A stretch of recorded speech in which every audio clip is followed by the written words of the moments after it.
প্রিয় শিক্ষার্থী, উজ্জ্বল ফিজিক্স কেয়ারের পক্ষ থেকে সবাইকে অনেক ধন্যবাদ জানিয়ে আজকে আমরা শুরু করছি এসএসসি পদার্থবিজ্ঞান সেকেন্ড পেপার সেকেন্ড চ্যাপ্টার। আমাদের টপিকস হচ্ছে স্থির তড়িৎ নিয়ে কথা বলছি। তারপর আমরা প্রথমত কুলম্বের সূত্র নিয়ে আমরা কাজ করছিলাম। বিগত লেকচারগুলোতে আমরা বিন্দু চার্জ কি, চার্জ ধনাত্মক এবং ঋণাত্মক, তড়িৎ মধ্যমাঙ্ক, তারপর আমরা পরাবৈদ্যুতিক ধ্রুবক শিখেছি। দুটি চার্জের মধ্যে ক্রিয়াশীল আকর্ষণ বা বিকর্ষণ বল আমরা কীভাবে বের করব সেটি আমরা দেখিয়েছিলাম। তারপর আমরা মোটামুটি কুলম্বের সূত্রের ভেক্টর রূপ দেখেছি। মোটামুটি আর কি অনেক কিছু বিষয় নিয়ে আলোচনা করা হয়েছে। তারপর হচ্ছে যে কোনো মাধ্যমে কুলম্বের সূত্র তোমরা কীভাবে লিখবে সেটি দেখানো হয়েছিল। এবং আমাদের হচ্ছে মোটামুটি আমরা বেশ কিছু এক্সাম্পলও আমরা দেখেছিলাম। তাহলে প্রিয় শিক্ষার্থী, তোমরা যারা সেই লেকচারগুলো দেখেনি এখানে অবশ্যই প্রথমে তোমরা সেই লেকচারগুলো দেখবে। এখন আজকে আমরা যে বিষয়টি নিয়ে কথা বলবো সেটি হচ্ছে খুবই গুরুত্বপূর্ণ একটি বিষয়। আমরা একটু বোঝার চেষ্টা করব যে কেন আমাদের যে কোনো মাধ্যমিক কুলম্বের সূত্রের প্রয়োজন হয় সেটি আমরা একটু বোঝার চেষ্টা করি। দেখো, কুলম্বের সূত্র এটি হচ্ছে শূন্য মাধ্যমের জন্য। আমি তিনটা জিনিস তোমাদেরকে একটু বুঝিয়ে দিই। ধরো, শূন্য মাধ্যমে যদি দুইটা চার্জ থাকে, ধরো এখানে একটি চার্জ আছে প্লাস Q1, এখানে অপর আরেকটি চার্জ আছে প্লাস Q2, এদের মধ্যবর্তী দূরত্ব হচ্ছে R। তাহলে বিষয়টি কি দাঁড়ালো? তাহলে আমরা যেহেতু শূন্য মাধ্যমে চার্জ দুটো রেখেছি, তাহলে আমরা যদি এখন এই মাধ্যমের ভেদনযোগ্যতা ধরি এপসিলন নট, তাহলে এই শূন্য মাধ্যমের জন্য বলটি আসবে 1/4 pi epsilon naught into Q1 Q2 divided charge দ্বয়ের মধ্যবর্তী দূরত্বের স্কোয়ার। তাহলে এই যে সূত্রটা, এটি হচ্ছে আমাদের শূন্য মাধ্যমের জন্য। আবার যদি এটা আমরা অন্য মাধ্যমে চিন্তা করি, অন্য মাধ্যম, তাহলে কি হবে? F = 1/4 পাই এপসিলন নটের জায়গায় আমরা শুধু এপসিলন লিখব into Q1 Q2 divided R square. Okay, এখন যদি যে কোনো মাধ্যমের কথা তোমাকে বলা হয় সেক্ষেত্রে আমাদের যে সূত্রটি হবে সেটি হচ্ছে এটি হচ্ছে আদর্শ রূপ। কুলম্বের সূত্রে তোমরা আদর্শ রূপ বলতে পারো যে কোনো মাধ্যমের জন্য। F = 1/4 pi epsilon not KR into Q1 Q2 divided R square. এই KRটি হচ্ছে তড়িৎ মধ্যমাঙ্ক বা পরাবৈদ্যুতিক ধ্রুবক or dielectric constant or relative permittivity. তাহলে আমরা মোটামুটি ডাইইলেকট্রিক কনস্ট্যান্ট জিনিসটা কি অথবা পরাবৈদ্যুতিক ধ্রুবক জিনিসটা কি আমরা সেটি গত লেকচারে দেখেছিলাম। তোমরা যারা মিস করেছো তারা অবশ্যই সেটি দেখবে। তাহলে আমরা এখন যে বিষয়টি নিয়ে কথা বলবো, আমরা দুটি এক্সাম্পলের মাধ্যমে বিষয়টা ক্লিয়ার করব কেন এই ইকুয়েশনটা অনেক বেশি গুরুত্বপূর্ণ এটার থেকেও। এখন দেখো, আমরা যদি এভাবে চিন্তা করি, ধরো শূন্য মাধ্যমের দুটো চার্জ আছে, একটি হচ্ছে +5 কুলম, অপরটি হচ্ছে +10 কুলম। এদের মধ্যবর্তী দূরত্ব ধরলাম 2 মাইক্রোমিটার। তাহলে এখন যদি এদের মধ্যবর্তী ক্রিয়াশীল আকর্ষণ বা বিকর্ষণ বল বের করতে চাই, এখন কি বল কাজ করবে? যেহেতু দুইটা সমধর্মী চার্জ, এদের মধ্যে বিকর্ষণ বল কাজ করবে এবং এরা আছে কোন মাধ্যমে? শূন্য মাধ্যমে আছে। তাহলে এই জন্য আমরা এই সূত্রটি লিখব 1/4 পাই এপসিলনের ভ্যালু 9 × 10⁻⁹ হচ্ছে 9, চার্জ দ্বয়ের গুণফল 5 × 10 ডিভাইডেড 10 ডিভাইডেড দূরত্বকে আমরা মিটারে কনভার্ট করব। আমরা যদি 2 মাইক্রোমিটারকে যদি তোমরা মিটার বানাতে চাও তাহলে যেটা করবে 10⁻⁻6 দ্বারা গুণ করবে। ওকে, তাহলে 2 × 10⁻⁻6 তার উপর square, Newton metre, force unit হবে নিউটন। তাহলে প্রিয় শিক্ষার্থী, আশা করি তোমরা বুঝতে পারছো বিষয়টি। এখন যদি আমি তোমাদেরকে বলি এই দুটো চার্জ আছে কিন্তু এদের মধ্যে কি আছে? K = 16 পরাবৈদ্যুতিক ধ্রুবক বিশিষ্ট একটি মাধ্যমে +5 কুলম এবং +10 কুলম দুটি চার্জ পরস্পর 2 মাইক্রোমিটার দূরে অবস্থিত হলে তাদের মধ্যে ক্রিয়াশীল আকর্ষণ বা বিকর্ষণ বলের মান কত? তখন কিন্তু আমরা এই সূত্র দিয়ে বের করতে পারবো না। তখন আমাদের কি করতে হবে? এই সূত্র দিয়ে বের করতে হবে। তাহলে এই সূত্রে আমরা দেখো 1/4 পাই এপসিলনের ভ্যালুটুকু 9 × 10⁻9 বসিয়ে দেব, এদিকে চার্জ 5 × 10 বসিয়ে দিলাম, নিচে কে আর এর ভ্যালু 16 বসিয়ে দিলাম, দূরত্ব হচ্ছে 2 × 10⁻⁻6 তারপর স্কোয়ার এত নিউটন। প্রিয় শিক্ষার্থী, আশা করি তোমরা বুঝতে পারছো। এখন আমরা যে বিষয়টি নিয়ে কাজ করব সেটি হচ্ছে আমরা একটু প্র্যাকটিস করব এটা একটা ম্যাথ আমরা প্র্যাকটিস করলাম, এটা একটা ম্যাথ, আরেকটা খুবই সুন্দর একটি ম্যাথ প্র্যাকটিস করব আমরা। যদিও আমাদের এটি ম্যাথ সেকশন না, এটি হচ্ছে আমাদের কনসেপ্ট লেকচার। তারপর একটা খুব চমৎকার একটা ম্যাথ তোমাদের করিয়ে দিয়ে আমরা নতুন টপিকসে চলে যাব। এইরকম বিষয়টা ধরো, মনে করো দুইটা চার্জ আছে, একটাতে আছে ধরো -3 ন্যানোকুলম চার্জ আছে একটা গোলাকার পরিবাহীর মধ্যে, অতি ক্ষুদ্র গোলক, এর মধ্যে আছে কি -3 ন্যানোকুলম চার্জ, এবং আরেকটি গোলক আছে, আরেকটি গোলকের মধ্যে চার্জ আছে +9 ন্যানোকুলম চার্জ। এরা পরস্পর 2 মিলিমিটার ডিস্টেন্সে অবস্থিত, 2 মিলিমিটার খুবই কাছাকাছি হয়ে যায়। আমরা ধরো 20 দিলাম, 20 মিলিমিটার দূরে অবস্থিত। এখন বিষয়টি হচ্ছে এই দুটো চার্জের মধ্যে ক্রিয়াশীল আকর্ষণ বা বিকর্ষণ বল আমরা মেজারমেন্ট করব। তাহলে আমাদের এদের আকর্ষণ বা বিকর্ষণ বল মেজারমেন্ট করব কিভাবে? যেহেতু একটি নেগেটিভ চার্জ এবং একটি পজিটিভ চার্জ, তাহলে নেগেটিভ এবং পজিটিভ হলে এটা 1 নম্বর কোশ্চেন। নেগেটিভ এবং পজিটিভ চার্জ হলে এদের মধ্যে আকর্ষণ হবে না বিকর্ষণ হবে? একটা নেগেটিভ একটা পজিটিভ, সেক্ষেত্রে আকর্ষণ হবে। সেই আকর্ষণ বলের আমরা মান বের করতেছি, এই জন্য আমরা এই চার্জটি কত হবে -3 × ন্যানোমিটার মানে 10⁻⁹, সরি ন্যানোকুলম অর্থাৎ 10⁻⁹। তাহলে এটি হবে কত? 9 × 10⁻⁹ কুলম। এখন আমরা কি করব? 1/4πε0, যেহেতু শূন্য মাধ্যমে আছে এরা, চার্জ দ্বয়ের গুণফল 3 × 10⁻⁹। এখন এখানে চার্জের মানটি হচ্ছে মাইনাস, আমি বসিয়ে দিলাম প্লাস, কারণ আমি দুটি চার্জের মধ্যে ক্রিয়াশীল আকর্ষণ বা বিকর্ষণ বলের মান বের করতেছি, আর বলের মান কখনো নেগেটিভ হয় না, এই জন্য আমি পজিটিভ সবসময় বসিয়ে দেব। এখানে আমি কত বসাবো? 9 × 10⁻⁹। ডিস্টেন্স কত বসাবো? 20 মিলিমিটার। 20 × 10⁻⁻3। ইউনিট কনভার্সনগুলো একটু তোমরা ভালো মতো বোঝার চেষ্টা করবে। অনেক সময় আমরা ইউনিট কনভার্সেশন করতে একটু প্রবলেমে পড়ে যাই। তাহলে দেখো এটা এত নিউটন। তাহলে প্রিয় শিক্ষার্থী, আশা করি তোমরা বুঝতে পারছো। এখন এটি 1 নম্বর কোশ্চেন। তাহলে প্রশ্নটি কীরকম ছিল তোমরা একটু লিখে নেবে প্রশ্নটি, যে শূন্য মাধ্যমে -3 ন্যানোকুলম এবং +9 ন্যানোকুলম দুটি চার্জ পরস্পর 20 মিলিমিটার দূরে অবস্থিত হলে এদের মধ্যে ক্রিয়াশীল আকর্ষণ বলের মান কত? আমরা বের করে ফেললাম। এখন যদি 2 নম্বর প্রশ্নে আসে, 2 নম্বর প্রশ্নটি বলা হলো এই বল দুটোকে পরস্পরের সাথে সংস্পর্শ করে আবার পূর্বের অবস্থানে রাখা হলে তখন তাদের মধ্যে ক্রিয়াশীল আকর্ষণ বলের মান কত হতো? তখন কোন বল কাজ করত? আকর্ষণ না বিকর্ষণ? দুটা। তাহলে কি হলো, যে বল দুটোকে পরস্পরের সংস্পর্শে রেখে আবার তাদেরকে যদি পূর্বের অবস্থানে রাখা হয়, সেক্ষেত্রে তাদের মধ্যে এখন কোন ধরনের বল কাজ করবে এবং কত বল কাজ করবে? অর্থাৎ আকর্ষণ বল কাজ করবে না বিকর্ষণ বল কাজ করবে, এবং সে বলের মানটা কত হবে সেটা বের করতে হবে। একটু খেয়াল করবে, আমরা যখন এই দুইটা বল একসাথে করে দেব, একটাতে আছে -3 ন্যানোকুলম আর একটাতে আছে +9 ন্যানোকুলম চার্জ।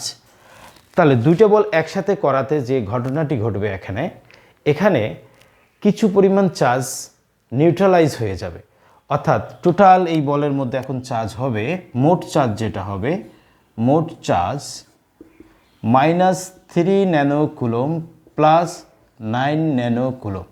তাহলে মোটের উপর কত আসবে? 6 ন্যানোকুলম চার্জ এখন থাকবে, 6 ন্যানোকুলম চার্জ। 9 থেকে 3 বাদ দিলে কত হবে? 6। ওকে, তাহলে এখন আমার এই দুইটা বল যখন পরস্পরের সাথে সংস্পর্শ করব, তখন এদের মধ্যে চার্জের আদান প্রদান হবে, অর্থাৎ এখন মোট এই দুইটা বলের মধ্যে চার্জ হবে 6 ন্যানোকুলম। আমরা জানি চার্জ পরিবাহীর পৃষ্ঠে সুষমভাবে বণ্টিত থাকে, পরিবের পৃষ্ঠে কী থাকে, সুষমভাবে বণ্টিত থাকে। ওকে, তাহলে এখন যখন আমরা আবার কি করব, এই বল দুটোকে আবার পূর্বের সেই 20 মিলিমিটার ডিস্টেন্সে যখন অবস্থান করব, ধরো এই বলটি আসবে এখন এখানে, এই বলটি আসবে এখানে। এখন যেহেতু আমার এই দুইটা বলের মধ্যে সম পরিমাণ চার্জ, বলের সাইজ দুটো কিন্তু সেম এবং দুইটা বলের মধ্যে মোট 6 ন্যানোকুলম চার্জ আছে। যখন আমরা তাদেরকে আবার পূর্বের অবস্থানে স্থাপন করব, তখন এই 6 ন্যানোকুলম চার্জ সমান দুই ভাগে ভাগ হয়ে যাবে, যেহেতু বলের আকার আকৃতি সেম। তাহলে এখন মোট কত হয়ে যাবে, 3 ন্যানোকুলম করে চার্জ প্রত্যেকটা বলের মধ্যে থাকবে এবং সেটা পজিটিভ, 3 ন্যানোকুলম প্লাস 3 ন্যানোকুলম। এখন তাদের মধ্যে দেখো দুইটাই হচ্ছে সমধর্মী চার্জ, দুইটাই হচ্ছে পজিটিভ চার্জ। এখন তাদের মধ্যে বিকর্ষণ বল কাজ করবে। কি বল কাজ করবে, বিকর্ষণ বল। কেমনে বুঝবো, যেহেতু একটা পজিটিভ, দুইটাই পজিটিভ, এই জন্য বিকর্ষণ। আর এটি হবে আকর্ষণ বল। কেমনে বুঝলাম, একটি নেগেটিভ আর একটি পজিটিভ। প্রিয় শিক্ষার্থী, আমি যদি এফ বের করি 1/4πε0 ইন্টু চার্জ দ্বয়ের গুণফল, 3 ন্যানোকুলম মানে কি 3 × 10⁹।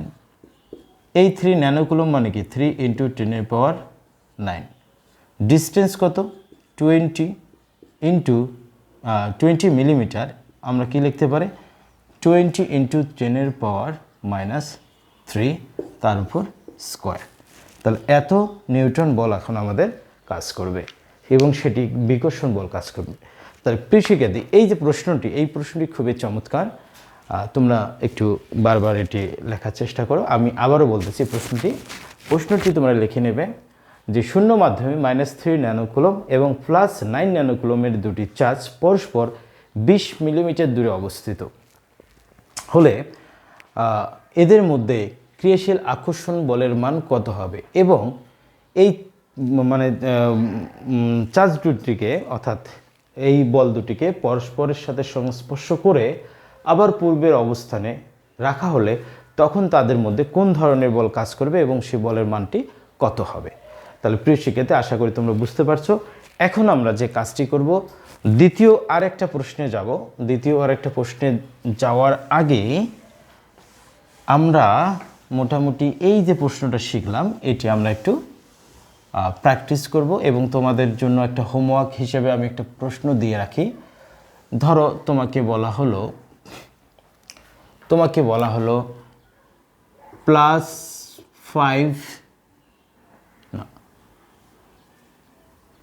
+15 ন্যানোকুলম এবং -2 ন্যানোকুলমের দুটি চার্জ পরস্পর হতে 50 মিটার দূরে অবস্থান করছে। কত দূরে, আচ্ছা 50, এরা পরস্পর ধরো 50 মিলিমিটার দূরে অবস্থান করছে।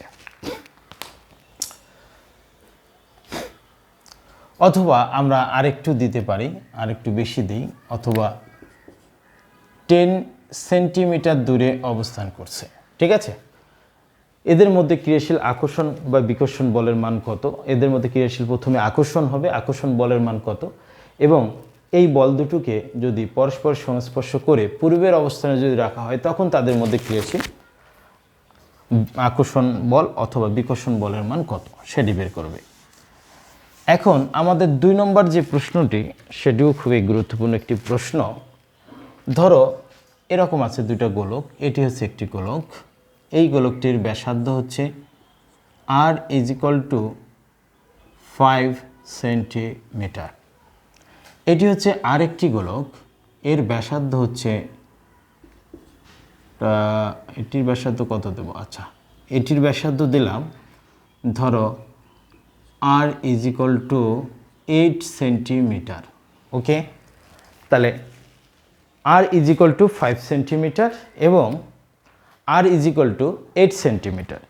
প্রিয় শিক্ষার্থী, এই যে দুইটা গোলক তোমরা দেখতে পাচ্ছ, এই গোলক দুটো ধরো শূন্য মাধ্যমে আছে এবং এই গোলকের পৃষ্ঠ থেকে অপর একটি গোলকের দূরত্ব ধরলাম আমরা 1 মিটার। কত, 1 মিটার। তাহলে এই গোলকটিতে যদি আমরা 5 কুলম্ব চার্জ দেই এবং এই গোলকটিকে আমরা ধরো প্লাস 10 কুলম্ব চার্জ দিলাম। কত কুলম্ব চার্জ দিলাম? 10 কুলম্ব চার্জ দিলাম।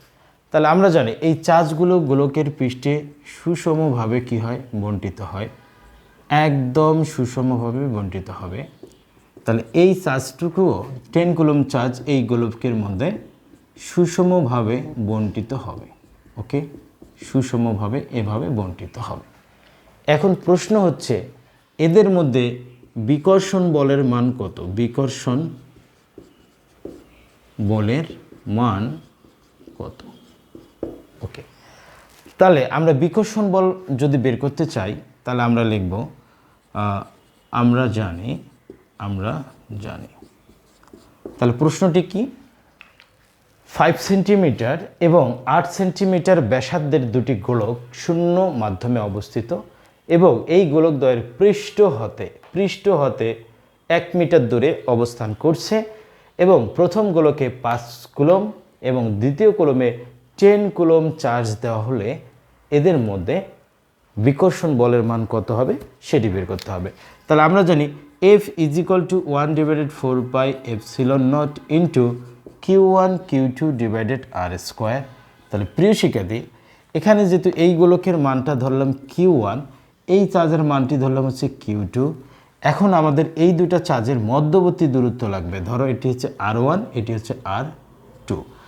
আমরা মধ্যবর্তী দূরত্বকে R ধরেছি। এখন কোন দূরত্ব নেব?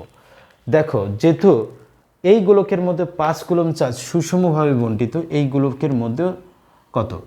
এই গোলকগুলোর সাইজ কিন্তু খুব বড় না, অতি ক্ষুদ্র গোলক আর কি। ওকে, সেক্ষেত্রে তোমরা কি করবে? সেন্টার থেকে এই গোলকের সেন্টার পর্যন্ত যে ডিস্টেন্সটা আছে সেই ডিস্টেন্সটা নেবে। ধরো 1 মিটার, R1 প্লাস R2।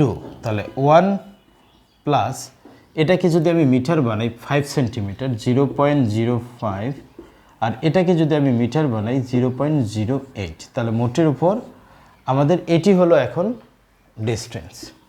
ওকে, এখন তোমরা কি করবে? 9 × 10⁹ চার্জ দ্বয়ের গুণফল 5 × 10 divided 1 plus 0.08 plus 0.05, 1 plus 0.05 plus 1.0.08, এই ডিস্টেন্সটুকুর উপর স্কোয়ার দেবে, এত নিউটন।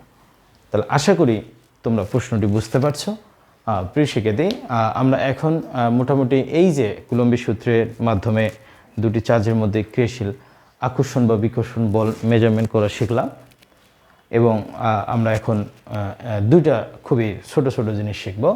সেটি হচ্ছে এই টপিক্সের রিলেটেড টপিক্স, সেটা হচ্ছে বলের উপরিপাতন নীতি আর চার্জের কোয়ান্টাইন।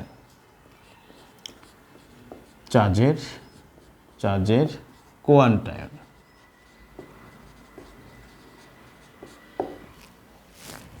আমরা কি শিখব? চার্জের কোয়ান্টাইন। এটি আসে পরীক্ষায় যে চার্জের কোয়ান্টাইন বলতে কি বোঝায়। চার্জের কোয়ান্টাইন।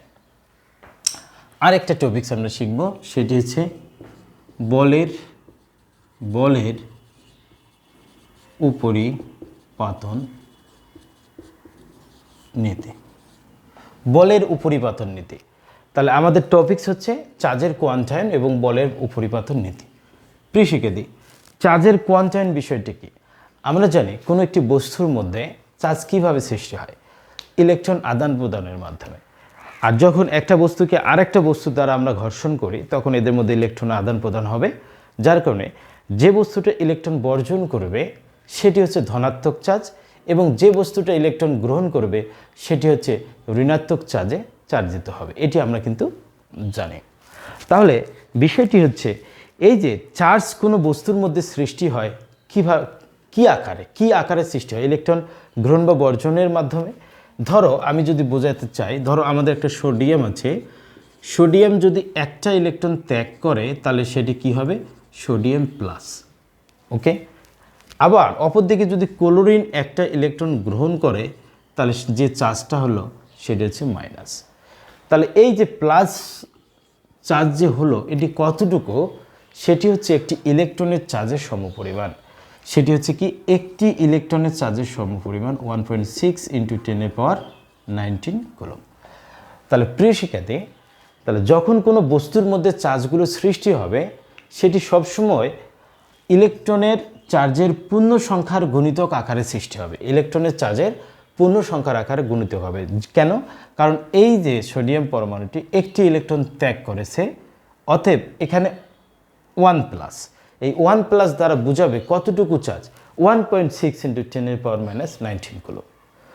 আবার একটি ইলেকট্রন যদি গ্রহণ করে ক্লোরিন পরমাণু, তাহলে একটা নেগেটিভ চার্জ। এটা মানে কতটুকু? এটা মানে ঠিক এতটুকু, -1.6। সেক্ষেত্রে মানে সোডিয়ামের ক্ষেত্রে এটা পজিটিভ, ইলেকট্রনের চার্জটিকে আমরা লিখব পজিটিভ, আর নেগেটিভের ক্ষেত্রে এখানে নেব মাইনাস। তাহলে বিষয়টা কি দাঁড়ালো, যে কোনো বস্তুর মধ্যে যে চার্জগুলো সৃষ্টি হবে সবসময় সেটা ইলেকট্রনের পূর্ণ সংখ্যার গুণিতক আকারেই সৃষ্টি হবে। ধরো কোনো বস্তুর মধ্যে সৃষ্ট চার্জের পরিমাণ কিউ যদি হয়, সেটি কোন আকারে হইতে হবে? NE আকারে হইতে হবে। n মানে এখানে পূর্ণ সংখ্যা, n মানে হচ্ছে পূর্ণ সংখ্যা। n মানে কী রকম সংখ্যাগুলো হবে? +-1, +-2, +-3, +-4, +-5 এভাবে চলতে থাকবে। অর্থাৎ কোনো বস্তুর মধ্যে সৃষ্ট চার্জ ইলেকট্রনের পূর্ণ সংখ্যার গুণিতক আকারেই সৃষ্টি হবে এবং কখনো ভগ্নাংশ আকারে সৃষ্টি হয় না। একে অ্যাকচুয়ালি চার্জের কোয়ান্টায়ন বলা হয়। প্রিয় শিক্ষার্থী, আশা করি তোমরা সকলেই বুঝতে পারছো চার্জের কোয়ান্টায়ন জিনিসটা কি। এটি সাধারণত 1 মার্কের জন্য যদি আসে শুধু ডেফিনিশনটা লিখবে, 2 মার্কের জন্য যদি আসে একটু বিস্তারিত লিখবে। ওকে, এখন আমরা বলের উপরিপাতন নীতিটা শিখব। খুবই ইম্পর্টেন্ট একটি টপিকস।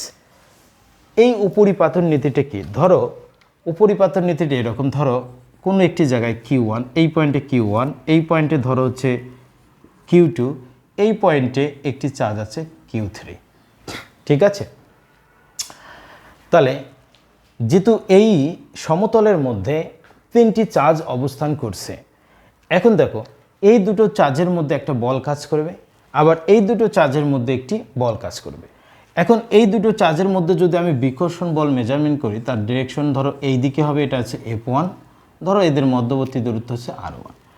আবার এই দুটি চার্জের মধ্যে যদি আমি বিকর্ষণ বল মেজারমেন্ট করি, তাহলে এটির ডিরেকশন হবে এই দিকে, সেটি হচ্ছে F2, রাইট? এখন এই Q3 চার্জের উপর আমরা মোট বল পাইলাম কয়টা? দুটা, F1, F2। মানে এরকম, যখন কোনো একটি বস্তুর উপর 2-এর অধিক বল আসবে, তখন ওই 2-এর অধিক বলের ভেক্টর যোগফলকে, কোন যোগফলকে? ভেক্টর যোগফল। এই কথাটা খুব ইম্পর্টেন্ট। কোনো বস্তুর উপর যখন 2-এর অধিক বল ক্রিয়াশীল হয়, তখন উক্ত বলদ্বয়ের ভেক্টর যোগফলকে বলের উপরিপাতন নীতি বলে। ভেক্টর যোগ কেমন? ধরো এই দুটা বলের মিলিত প্রভাবে এটি হচ্ছে একটি ভেক্টর, এটি হচ্ছে অপর আরেকটি ভেক্টর। তাহলে আমি ভেক্টর যদি নেই, তাহলে F1 প্লাস হচ্ছে F2, ক্লিয়ার? তাহলে এই যে ভেক্টর যোগফল বিষয়টা কিন্তু 3 ধরনের ঘটনা এখানে হইতে পারে। এক ধরনের ঘটনা হচ্ছে কি, যদি এইরকম হয়, এইরকম সিচুয়েশনে থাকে F1 এবং F2, এদের মাঝে যদি একটা অ্যাঙ্গেল ক্রিয়েট হয়, সেক্ষেত্রে যদি আমি একটা সামান্তরিক ড্র করি, তাহলে এই সামান্তরিকের কর্ণ যেটা হবে সেটি হচ্ছে আমাদের লব্ধি বল নির্দেশ করবে। তাহলে ভেক্টর যোগফলটাকে, এই যোগফলটাকে আমরা অ্যাকচুয়ালি লব্ধি বলি, ঠিক আছে? তাহলে এই ভেক্টর যোগফলকে আমরা লব্ধি বলি। তাহলে আমরা বলের উপরিপাতন নীতি যদি আসে, কি লিখব? যখন কোনো বস্তুর উপর অথবা যখন কোনো চার্জের উপর 2-এর অধিক বল কাজ করবে, 2-এর অধিক বল কাজ করবে, তখন উক্ত বলদ্বয়ের ভেক্টর যোগফলকে বলের উপরিপাতন নীতি বলে। তাহলে এখন যদি আমরা ভেক্টর যোগফল এভাবে করি, যদি বলদ্বয়ের মধ্যবর্তী কোণ আলফা হয়, সেক্ষেত্রে F = √F1 স্কোয়ার প্লাস হচ্ছে F2 স্কোয়ার প্লাস হচ্ছে 2F1 F2 cos আলফা। তাহলে এই দুইটা বলের মধ্যে যখন Q3 বস্তুর উপর Q1 চার্জের জন্য একটি বল, Q2 চার্জের জন্য একটি বল আসবে, তখন এই দুইটা বলের মিলিত প্রভাবে একটি নতুন বল সৃষ্টি হবে, তার নাম হচ্ছে লব্ধি বল। এই লব্ধি বল আমরা এখন বের করব সামান্তরিকের সূত্রের মাধ্যমে, যদি 2-এর অধিক হয়। তাহলে দেখো, ভেক্টর যোগফল জিনিসটা কি তিনভাবে এটি বের করা যায়। যদি F1 এবং F2-র মাঝে কোণ যদি থাকে সেক্ষেত্রে এটি হচ্ছে একটি ফর্মুলা। আবার 2 নম্বর যেটা হয়, যদি এরকম হয় কোনো একটি বস্তুর উপর দুইটা বল একই ডাইরেকশনে কাজ করে তখন তাদের লব্ধি হবে কি F1 প্লাস হচ্ছে F2। অর্থাৎ সামন্তরিকের সূত্র অনুসারে দুইটা বল এই মধ্যবর্তী কোণটি যখন আলফা 0 ডিগ্রি হয়ে যাবে তখন F1 বল যে ডাইরেকশনে কাজ করবে F2 বলও সেই ডাইরেকশনে কাজ করবে। ধরো এটি হচ্ছে আমাদের সেই Q3 চার্জ, এর সামনে এই পয়েন্টে একটা চার্জ আছে, এই পয়েন্টে একটা আছে, রাইট। সেক্ষেত্রে আলফার ভ্যালু যখন আমরা এখানে 0 বসিয়ে দেব তখন কজ আলফা মানে হচ্ছে 0, 0 মানে হচ্ছে 1, তখন a plus B whole square সূত্র হবে, বর্গমূল কেটে যাবে, তখন এটি হবে। আবার যদি কোনো বস্তুর উপর দুইটা বল এক্স্যাক্টলি বিপরীত ডাইরেকশনে কাজ করে সেক্ষেত্রে তাদের লব্ধি যেটা হবে বড় বল মাইনাস ছোট বল, অর্থাৎ এই ডিফারেন্সটা আমরা একটু দিয়ে দিই। তাহলে সবসময় এই চিহ্ন মানে ডিফারেন্স মানে হচ্ছে বিয়োগ, সোজা হিসেব বিয়োগ। এটা হইতে পারে এরকম F1 মাইনাস হচ্ছে F2 অথবা F2 মাইনাস হচ্ছে F1। সবসময় যদি F1 বড় হয় F2 ছোট হয় তখন এটি লিখব, আর যদি F2 বড় হয় এবং F1 ছোট হয় তখন এটি লিখব। তাহলে প্রিয় শিক্ষার্থী, আজকে আমরা এই পর্যন্ত রাখবো। আশা করি তোমরা বুঝতে পারছো। একটি আমরা শিখলাম হচ্ছে চার্জের quantisation of the charge and বলের উপরিপাতন নীতি। তাহলে বলের উপরিপাতন নীতি হচ্ছে superposition of the force. Superposition of the force, this is the very special topics. তাহলে যখন কোনো বস্তুর উপর দুইয়ের অধিক বল আসবে তখন তোমরা প্রত্যেকটি বল বের করার পর আলাদা আলাদাভাবে বল বের করবে। ধরো Q3 চার্জের উপর যখন তোমরা বল হিসাব করবে তখন এটা থেকে একটা বল, এটা থেকে একটা বল মেজারমেন্ট করবে। এখন এই বলগুলো মেজারমেন্ট করার পর তোমরা এখন লব্ধি বল নেবে। কি বল নেবে? লব্ধি। লব্ধি মানে কিভাবে করি? সামন্তরিকের সূত্রের মাধ্যমে আমি মোটামুটি প্রসেস দেখিয়ে দিলাম। এটি হচ্ছে অ্যাকচুয়ালি বলের উপরিপাতন নীতি। তাহলে প্রিয় শিক্ষার্থী, তোমরা প্রিভিয়াস লেকচারগুলো যারা দেখোনি তারা অবশ্যই দেখবে। কোনো অংশ বুঝতে সমস্যা হলে অবশ্যই কমেন্টে জানিয়ে দেবে। তো সবাই অনেক ভালো থাকবে, সুস্থ থাকবে। উজ্জ্বল ফিজিক্স কেয়ার পক্ষ থেকে সবার সুস্বাস্থ্য এবং দীর্ঘায়ু কামনা করে আজকে এ পর্যন্ত রাখছি। ধন্যবাদ সবাইকে।